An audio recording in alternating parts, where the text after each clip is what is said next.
මාතෘ කෙටි කතාවකි. උදාරා විශ්ව සහ දරුවන් දෙදෙනා ජීවත් වූ කුලී නිවස පිහිටා තිබුණේ නාගරික තදාසන්න ප්‍රදේශයක තරමක් අවුල් සහගත මාවතක කෙළවරක. එය ඔවුන්ගේ දුප්පත්කම සහ අසරණකම කැඩපතක්සේ පෙන්වූ තැනක් විය. එය ඉදිකර තිබුණේ අඩු වියදමකින් බව පැහැදිලිය. බිත්තිවල තිබූ සුදු හුණු ගැලවී ගොස් තැන තැන තෙතමනේ නිසා දිලීර පැතිර තිබුණි. වහලේ මල බැඳුණු ඇස්බෙස්ටෝස් තහඩු වලින් සෙවිලි කර තිබූ අතර එහි කාන්දු වීම නිසා තැන් තැන්වල ප්ලාස්ටික් භාජන අල්ලා තිබූ සලකුණු දක්නට ලැබිණි. නිවස සාලයක් එක් කුඩා කාමරයක් සහ එළියේ තිබූ කුඩා මුළුතැන්ගේ වැනි කොටසකින් සමන්විත විය. එම නිවසේ එකම කාමරයේ උදාරා විශ්ව සහ දරුවන් දෙදෙනාට නිදා ගැනීමට සිදුවිය. ඉඩකඩ ඉතාම අවමය. නිවස පිහිටා තිබුණේ අවට තවත් කුඩා කුලී නිවාස පෙළක් තිබූ ප්‍රදේශයකි. බොහෝ නිවෙස්වලද ජීවත් වූයේ උදාරා මෙන්ම ජීවන අරගලයේ යෙදෙන පවුල්ය. අසල්වාසීන් අතර යම් සම්බන්ධයක් තිබුණද සෑම කෙනෙක්ම තමන්ගේ දුක දරාගෙන සිටියහ. මෙම නිවෙස් පේලියේ සෑම විටම කලබලකාරී තත්ත්වයක් පැවතුණි. අසල්වැසි රේඩියෝ ශබ්ද, දරුවන්ගේ ඝෝෂා සහ බාහිරින් පැමිණෙන ශබ්ද නිසාම සාමකාමී බවක් නොවීය. ඒත් උදාරාගේ සැමියා විශ්වට මේ දේවල් උදාරා කියූ විට හැමදාමත් වගේ ලැබුණේ එකම පිළිතුරකි. අනේ මේ උදාරා ගෙදර කුලිය ගෙවා ගන්නෙත් බොහෝම අමාරුවෙන්. කන්නේ බොන්නේ ඊටත් වඩා අමාරුවෙන්. ඔය දරුවෝ එක්ක දෙන දෙයක් කාලා වෙන දෙයක් බලන් ඉන්නවා. එය විශ්වගේ පිළිතුරයි.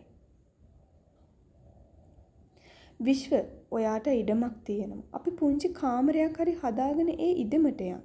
මේ ගෙදර දැන් දරුවන්ටත් අමාරුයි. තමුසේ හිතුවද මගේ ඉඩමේ ගෙවල් හදන්න සල්ලි ගස් වලින් කඩනවා කියලා? එපමණයි. හැමදාමත් විශ්ව ඔවැනි ආකාරයේ දේවල් පවසමින් ප්‍රශ්න වලින් ලිස්සා යයි. එහෙත් හැමදාමත් ප්‍රශ්න ඉදිරියේ තැලෙන්නේ උදාරාය.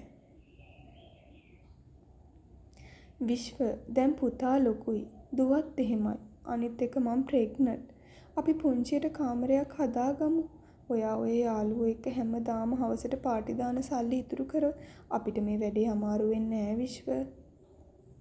උදාරා එසේ පැවසුවා පමණින් විශ්ව කේන්තියෙන් මුසපත් විය.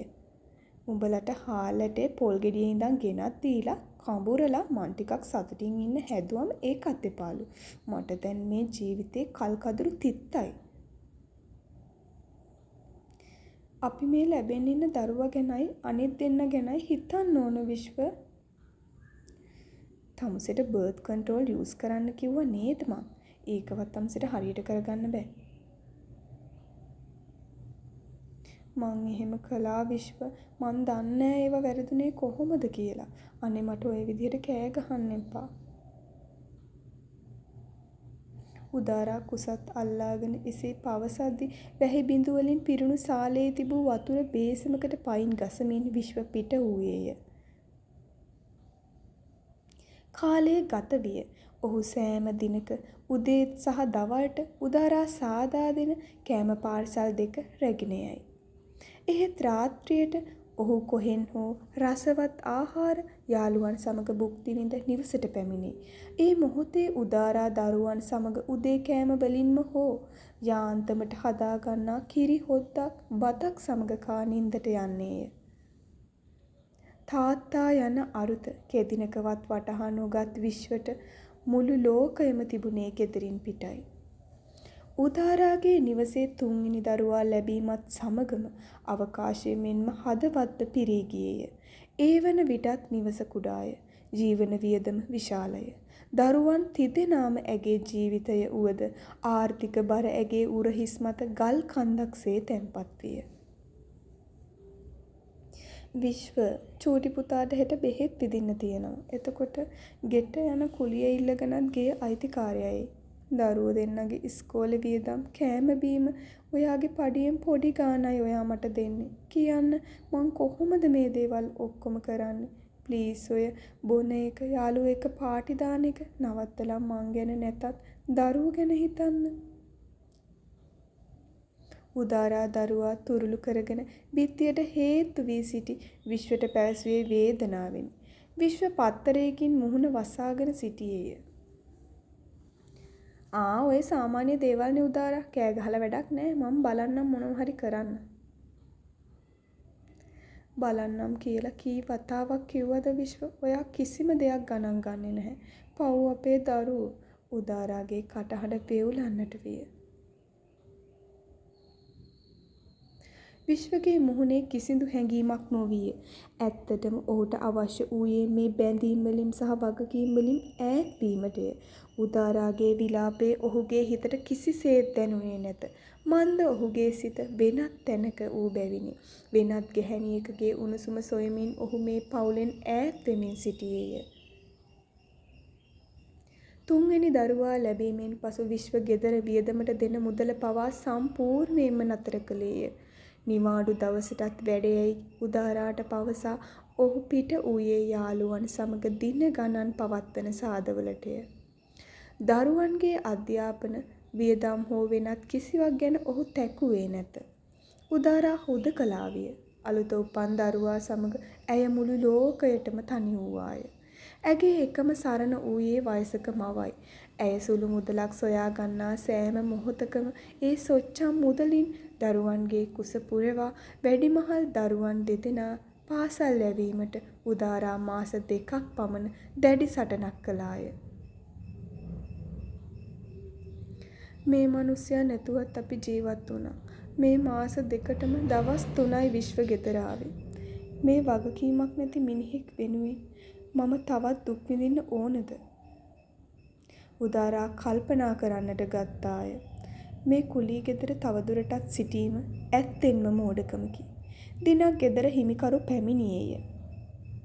නෝනා කුලී නොගව මාස 2ක් වෙනවා. ඔය විදිහට කොච්චර කල් ඉන්නද බලාපොරොත්තුව? අනික නෝනාගේ මහත්තයාටත් වෙන සම්බන්ධකමක් තියෙනවලු. දැන් මේ ගෙදරට එන්නෙම නෑලු නේද? මට ගෙදර ඕනි. උදාරාගේ හදවත ගල් ගැසී ගියේ. විශ්ව ගෙදරින් ගොස් මාස 1කමාරකට ආසන්නය. දුරකථන ඇමතුම් වලට ඔහු පිළිතුරක් දුන්නේ නැත. ඇය සම්පූර්ණයෙන්ම අසරණ විය. කුඩා දරුවා තුරුල් කරගෙන අනිත් දෙදෙනාට තුරුළු වී ඇය බිම වාඩි වූවාය. ඇගේ දෑස් වලින් කඳුළු ගලා ආවේ ගඟක්සේය. ඒ කඳුළු නොවේ. ඒ වසර ගණනාවක් ඇය හදවතේ සිර කරගෙන සිටි වේදනාවයි. ඇය දරුවන් තිදෙනාගේ මුහුණු දෙස බැලුවාය. ඔවුන්ගේ අනාගතය වෙනුවෙන් තමාට විඳින්නට වෙන දුක කොපමණදැයි ඇයට වැටහිණි. විශ්ව තම පවුලට කළ මේ ක්‍රූරත්වය ගැන ඇයට ඇති වූයේ දරාගත නොහැකි කෝපයකි. දෙවියනේ මේ පොඩි දරුවෝ තුන්දෙනා මගේ දිහා බලාගෙන ඉන්නවා. මම මොකද කරන්නේ? මට කාටවත් කතා කරන්න බැ. යන්න තැනක් නෑ. විශ්ව ඔයාට කොහොමද මේ තරම් හිතක් පපුවක් නැතිව ඉන්නේ? දරුවෝ තුන්දෙනෙක් එක්ක මාව අස්තරන කරලා ඔයා කොහොමද වෙන කෙනෙක් එක්ක සතුටින් ඉන්නේ? ඒ දරුවන් තිදෙනාම රැගෙන හොඳ සිටි ඇලෙන පිටින්ම විශ්ව රැකියාව කරන ස්ථානයට යන්නට විය.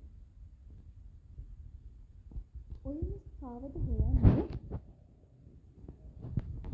විශ්ව රැකියාව කරන කාර්යාලයේ මුරකරු ඇසුවේය. මං විශ්ව සේනපුරගේ වයිෆ්. මං ආවේ ආව හම්බ වෙන්න. නලලත රැඳි දහඩිය පිසිමින් උදාරා පැවසීය. දෙවියනේ විශ්ව සර් දැන් රට ගිහින් සතියක්නේ. ඔය මිස් මෙතනින් වාඩි වෙලා මේ වතුර එක බොන්නකෝ. බෙහෙවින් උදාරාට අනුකම්පා කළ මුරකරු ඇයට වතුර වීදුරුවක් ලබා දී දරු තිදෙනාගේ හිස්ත ආදරයෙන් පිරිමැත්තේය.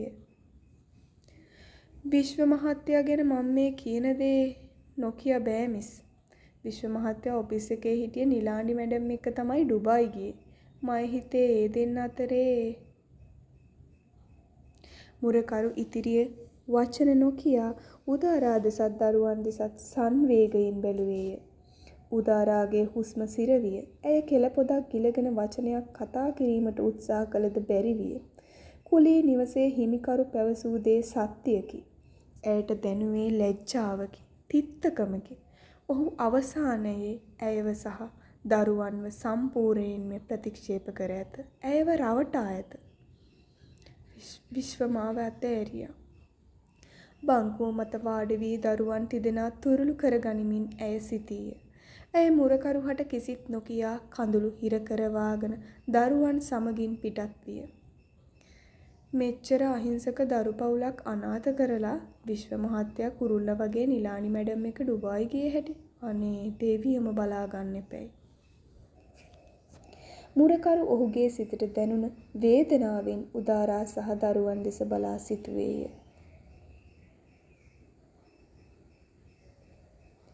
අම්මේ තාත්තා ඩුබායි ගිහින් කිව්වේ රට ගිහින්ද? අම්මේ තාත්තා අපිට ටොප් චොක්ලට් ගෙනේ නේද? අම්මේ අපි අඬන නිසාද තාත්තා නොකිය රට ගියේ? දරුවන් අසන ප්‍රශ්න නිසාම ඔවුන්ට පිළිතුරක් දීමට නොහැකි වූ උදාරා ඔවුන් තුරුළු කරගත්තාය. ඇය බිම ඇඳ සිටි ඔවුන්ගේ චිත්‍රයක් දෙස බැලුවාය. ඒ දරුවන් වෙනුවෙන් ඇය නැවත නැගිටීමට තීරණය කළාය. ඇය තම වයසක මවගේ නිවස වෙත යාමට පෙර පොලිසියට යාමට තීරණය කළාය. පොලිසියේදී ඇය විශ්වගේ වගකීම් විරහිත බව සහ දරුවන් අතහැර යාම පිළිබඳව පැමිණිලි කළාය. ඉන්පසු උදාරා සිතාගත් ආකාරයට දරුවන් තිදෙනා සමගම ඇය තම වයසක මව ජීවත් වූ නිවස වෙත ගියාය.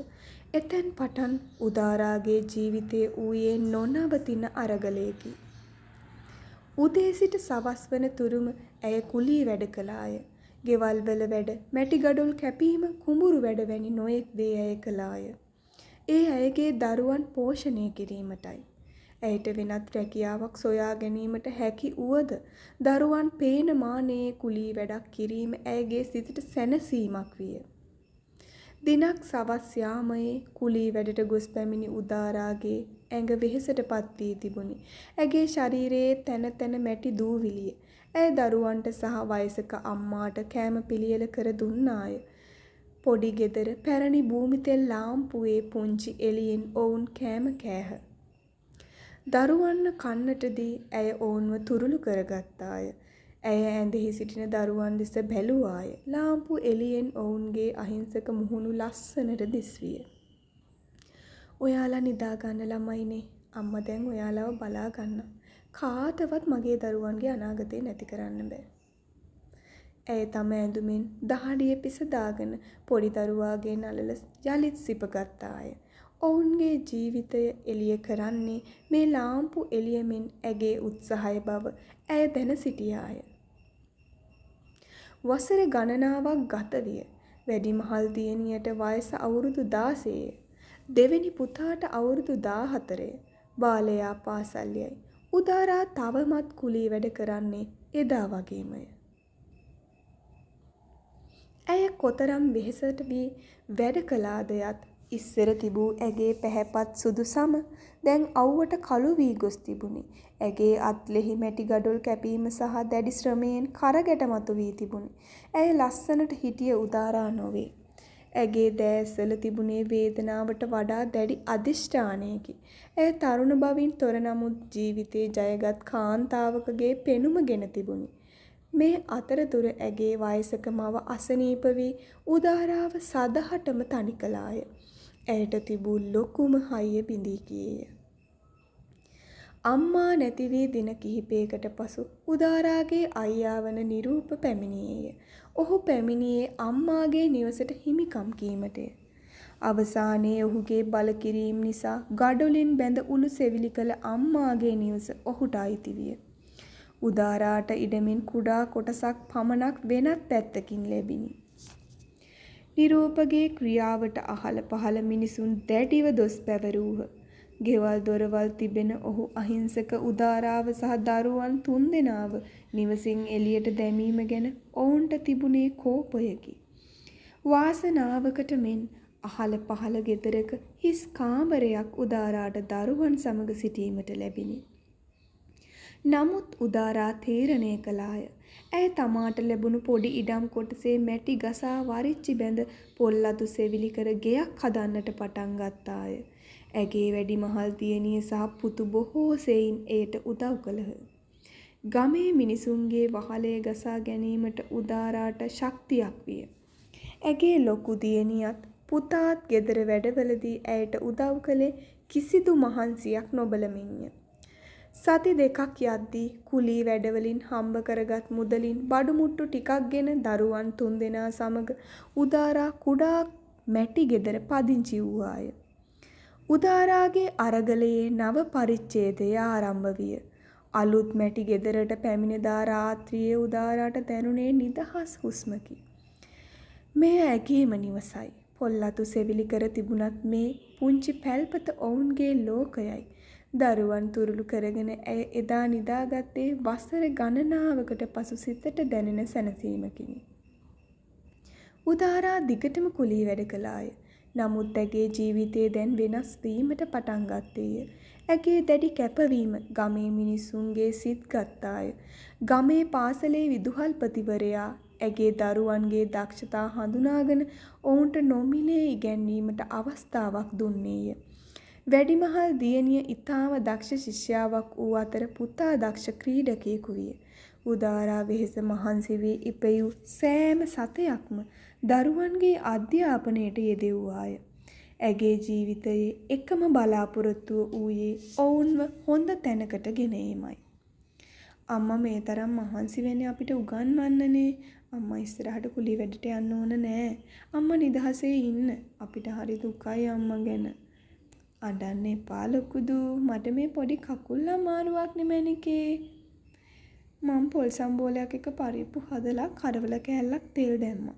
කෝ ඉතින් මේ බත් ටික කාලා නිදා ගන්නකෝ. උදාරාට පුංචි අසනීපයක් සෑදුනද දරුවන් තිදෙනා බොහෝ සෙයින් කලබල වෙයි. ඇයට සුවවන තුරුම කිසිදු වැඩක් කිරීමට ඇයට නොදේ. දරුවන් උදාරාට පණ මෙන්න ආදරය කරති. උදාරා වුන් දෙස බලා දැස්වල කඳුළු පුරවාගෙන සතුටු වන්නේ මවක් ලෙස ඇය දරුවන්ට යුතුයකම් ඉටු කිරීම පිළිබඳව සතුටු වෙමින්ය. වසර කිහිපයක් ගෙවී ගියේය. උදාරාගේ දියණිය උසස් පෙළ විභාගයෙන් විශිෂ්ට ලෙස සමත් වී විශ්වවිද්‍යාලයට තේරුණාය. පුතාද හොඳින් අධ්‍යාපනය ලබා ගමේ හොඳම රැකියාවක් ලබා ගත්තේය. බාල දරුවාද පාසලේ හොඳින් ඉගෙන ගනී. තම දරුවන් වෙනුවෙන් හිරු එළියට කළු කරගැටා අත්වලින් ඇය විඳි දුක නිෂ්ඵල වූයේ නැත. දියණිය විශ්වවිද්‍යාලයට ගියදා උදාරාට ඇගේ ජීවිතයේ විශාලම සැනසීම දැනුනේය. තම දරුවන්ගේ සාර්ථකත්වය නිසා ගමේ මිනිසු උදාරාට ගෞරව කළහ. ඇගේ දියණිය විශ්වවිද්‍යාලයෙන් උපාධිය ලබා ගානක අධිකාරීවරියක් ලෙස සේවය කිරීමට පටන් ගත්තාය. ඔවුන් ඉපයූ මිල මුදල් වලින් මුලින්ම කළේ අම්මාගේ පුංචි මැටි ගෙදර හොඳ නිවසක් බවට ටිකෙන් ටික පත් කිරීමයි. වසර ගණනාවකට පසු උදාරාට විශ්ව ගැන තොරතුරක් ලැබුණේය. ඔහු ඩුබායි ගොස් ජීවත් වූ නිලානිගේ නීත්‍යානුකූල සැමියා වූ පාතාල සමාජික වනිග සූරිය අතින් මරණයට පත් වී ඇති බැවින් ඔහුගේ මෘත ශරීරයේ බාර ගැනීමටය. උදාරා හැඬුවේ නැත. දරුවන්ට පවා තම පියා පිළිබඳව හැඟීමක් තිබුණේද නැත. කෙසේ හෝ උදාරා තමනුත් දරුවනුත් තමා අනියම්සුව සොයා ගිය තම සැමියාගේ මෘතදේහය බාරගත්තාය. ඔහුගේ නිසල දේහයේ උදාරා දහඩිය මහන්සිය හෙලා උස්මහත් කළ දරුවන්ගේ නිවසට රැගෙන එන්නට විය. උගත් බුද්ධිමත් දරුවන් තිදෙනෙකු ඇති දැඩි කළ මනුෂ්‍යත්වයේ උපරිමයෙන් තිබූ උදාරා විශ්වගේ අවසන් කටයුතු සිදු කළාය. දිනක් සවස උදාරා තම දරුවන් තිදෙනා සමග ලස්සනට සකස් කළ ගෙමිදුලේ සිනහ වෙමින් කතා කරමින් සිටියාය. කළු වී ගිය ඇගේ මුහුණේ ඇත්තේ දැන් සතුටේ ආලෝකයයි. උදාරා තව දුරටත් අසරණ ගැහැණියක් නොව තම දරුවන් වෙනුවෙන් මුළු ලෝකයම ජයගත් වීරමාවක් විය. සමාප්තයි. ඉතින් කතාව ගැන ඔයාලට දැනෙන දේ පහලින් කමෙන්ට් කරගෙන යන්න. මම රන්දි ලියනගේ. මතක් කරන්නම් ආයෙත් channel එකත් subscribe කරලා bell icon එකත් click කරලම කියාගන්න කියලා ආදරෙන්